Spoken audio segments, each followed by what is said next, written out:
Hello, Jason Bates here, owner of Electrum Financial, located right here in beautiful Scottsdale, Arizona, where a mortgage is not a flip of the coin. If you like the lowest rates at the lowest cost, then allow me to put my 30 years of experience to work for you. You've got nothing to lose. Here is this week's mortgage market at a glance. Back on February 3rd, the last jobs report sent rates screaming higher. It was the biggest market mover of the month, and traders have been anticipating the March 10th installment ever since. When it finally arrived, an unexpected guest stole the show. The Department of Labor issues the employment situation early each month, frequently referred to simply as the jobs report. No other monthly economic data is so consistent when it comes to influencing interest rates. Employment data affects rates because jobs are the heart of the economy, driving growth and speaking to inflation. That is why I've said I'm sticking to it.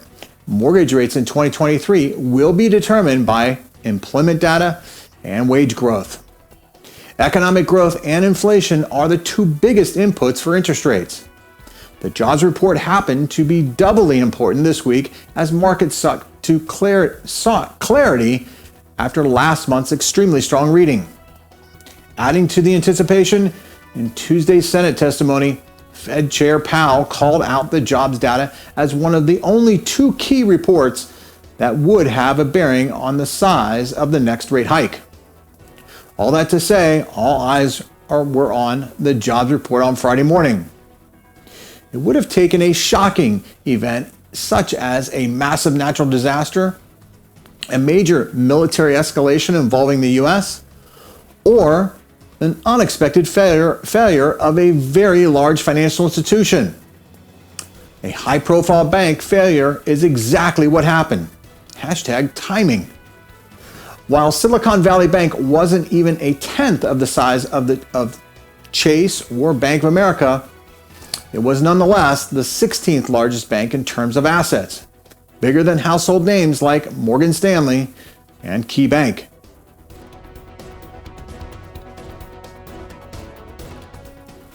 There are multiple accounts of the events leading to SVB's collapse, but all of the timelines are best measured in hours.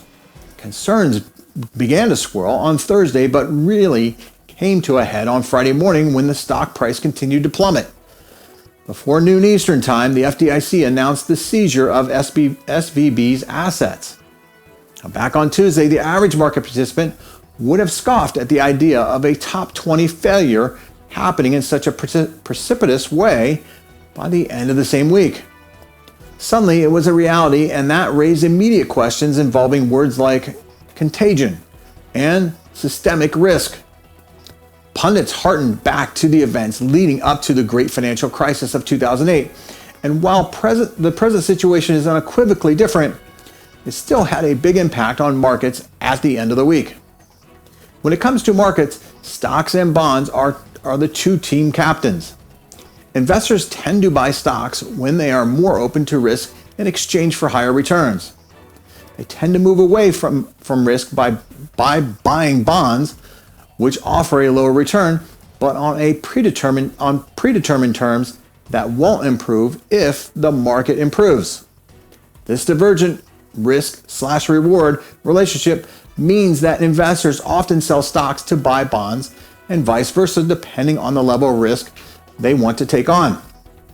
Now, recently, however, it has been the norm to see stocks and bonds win and lose in unison due to the market's focus on the Federal Reserve.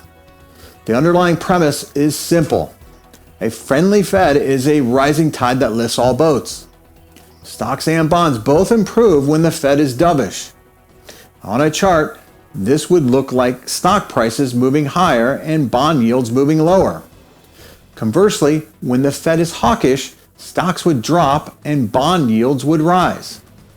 Either way, the two lines would be in lockstep. That's exactly what happened in the weeks leading up to this one.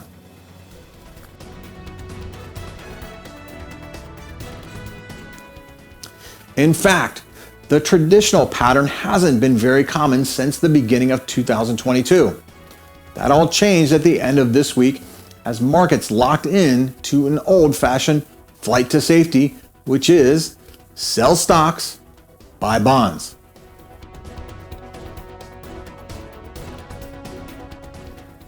The impulse was so strong on Friday that the only hotly anticipated jobs report was reduced to second fiddle.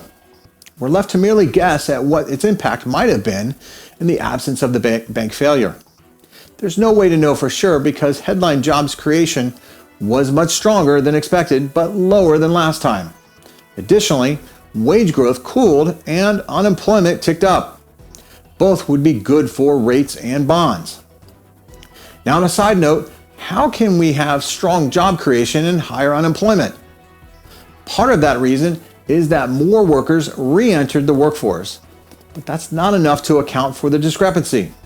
The bigger reason is that the unemployment rate is determined by a survey of American households where respondents provide their own job status, whereas job creation headline comes from a survey of businesses who report the number of workers on payroll. They are frequently mixed signals between the two. Between Fed Chair Powell's congressional testimony earlier in the week and Friday's bank news, the outlook for the Fed's next rate hike shifted sharply both directions by roughly equal amounts.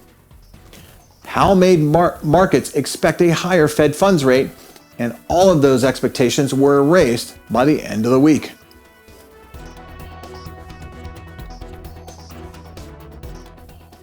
It's important to keep scaling in mind here. The chart apparently shows a big move, but it wouldn't even have been enough for the Fed to hike rates by any more than the 0.25% markets had been expecting before Powell's testimony. Things change when you look at expectations for meetings later in the year.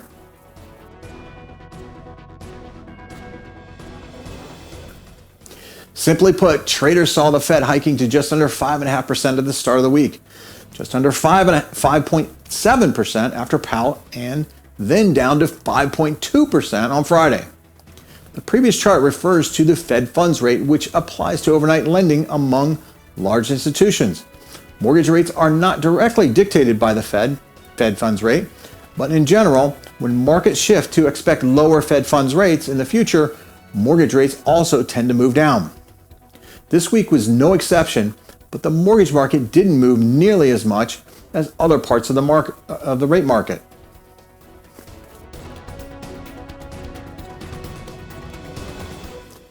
There are two reasons for this. First, U.S. Treasuries always do better than mortgage market amid these sorts of flights to safety.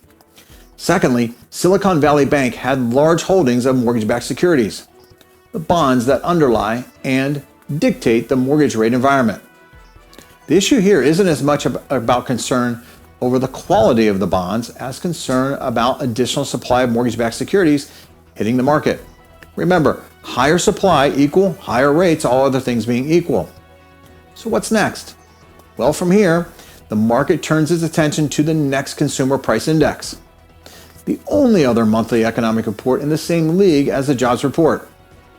As I've stated before, the Fed wanted to see the jobs report and CPI before deciding on the size of the next rate hike. Markets clearly think the bank failure news will serve as evidence that the Fed's restrictive monetary policies are now causing substantial damage to sectors of the economy beyond the obvious, like housing. Make no mistake about it, the failure of Silicon Valley Bank is in large part due to the policies of the current administration and to Powell's hawkish approach to raising rates at an alarming pace over the past year. The Fed is now in its blackout period. This refers to the 12 days leading up to any Fed announcement where Fed members abstain from public comment on policy. This leaves financial markets to guess at how the data will impact the decision, thus potentially increasing volatility. Of course, CPI is only the big to-do if there aren't any other big news surprises this week. In other words, are other bank assets exposed in a certain way due to last week's bank failure? Will banks see more demand for withdrawals than they can handle simply because investors are nervous, also known as bank runs? Never say never. But to an infinitely greater extent than was the case the last time a top 20 bank folded, significant domino effects would be a surprise. So there you have this week's mortgage market at a glance. If you'd like to know more, reach out to me. I'd like to meet you. Thanks for watching, and if you're looking to purchase or refinance a home in Arizona, I'd like to be your broker of choice. Until next time, take care and stay safe.